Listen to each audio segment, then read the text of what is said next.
It started with a message. Adeora's phone buzzed while she was standing alone in the bathroom. Her hands were wet, shaking slightly. She picked up the phone without thinking. Unknown number. You made your choice. Now feel the cost. She froze. Her chest tightened. Her fingers almost dropped the phone. The words sat heavy on the screen. She looked around the empty bathroom like someone was watching. Then came another message. How does it feel to kill something you built with love? Adeora slowly walked to the mirror. She stared at herself. Her makeup looked perfect, her dress expensive. But her eyes were tired, afraid. She touched the mirror like she could wipe the fear away. And in that moment, her mind slipped back. It was a sunny day on campus. The small cafe they loved was quiet, except for the soft sound of cups clinking and Momankechi humming behind the counter. 2 mugs of hot, bitter coffee sat between them. Adeora leaned forward, excited. Okay, just listen. What if the app doesn't only connect people to therapists, but also talks to them every day? Agioma raised her eyebrows. Like a voice that checks in. Yes. Adeora smiled wide. Like a friendly voice. Something warm. Something that feels like home. Agioma thought for a second. Then said, let's call it Mind Tech. Adeora's eyes lit up. That's it. That's the name. They both burst out laughing. Loud. Free. The kind of laugh that makes strangers turn and smile. Momankechi looked over and shook her head fondly. These girls were always dreaming big. When we graduate, Agioma said softly, we could really build this.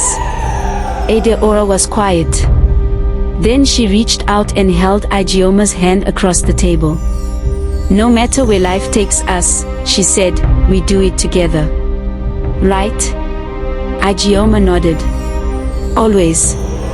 They locked pinkies, like when they were kids. That night, they worked side by side in their small hostel room. The fan was broken. The generator outside was loud. But they didn't care. Their laptops glowed in the dark as they typed, planned, dreamed. I'm scared, Adeora whispered. What if this fails? Agioma didn't stop typing. Then we failed together. Adeora smiled. That was all she needed to hear. Back in the bathroom, the memory faded. Adeora looked into her own reflection. She wasn't that girl anymore. And she knew it. The pinky promise was long gone. Now there were secrets. Lies. And someone out there knew the truth. Adeora thought she had buried the past. But the past had learned how to speak. And it was calling her name. Agioma was back. But not for friendship.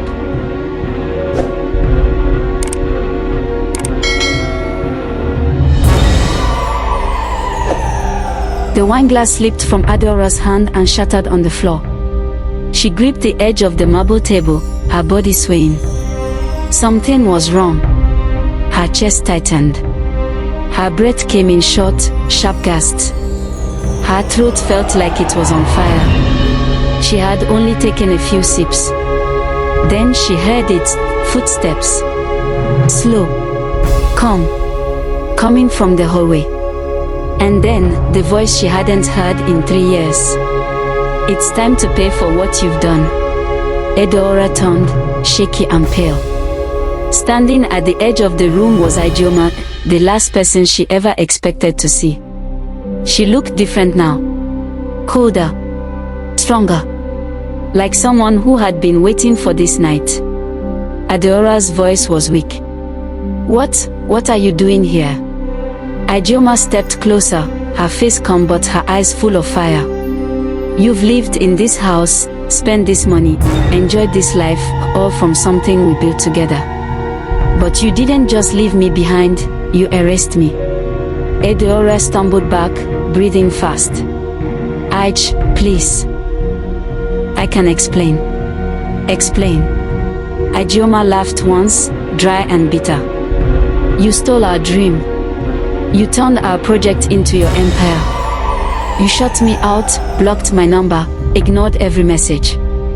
You betrayed me. Edeora dropped into the chair, her body trembling. Her tongue felt heavy. You poisoned me. Ijeoma nodded slowly.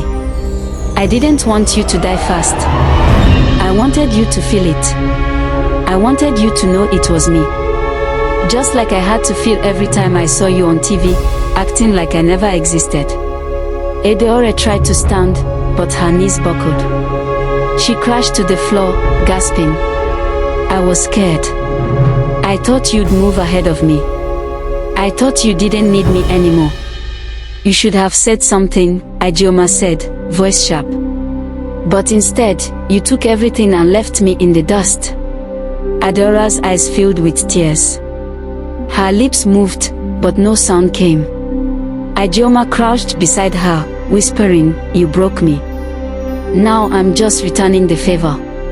Adeora's eyes fluttered. Her hands trembled. Ijeoma stood and walked toward the door. Then paused. This is only the beginning. She turned her head slightly, voice colder now. You're not the only one who betrayed me. She opened the door and stepped into the night, leaving behind a dying friend, a broken past, and a secret even darker than the poison she just served. But what Edeora didn't know was that she wasn't the only target. And Ijeoma, she had a list.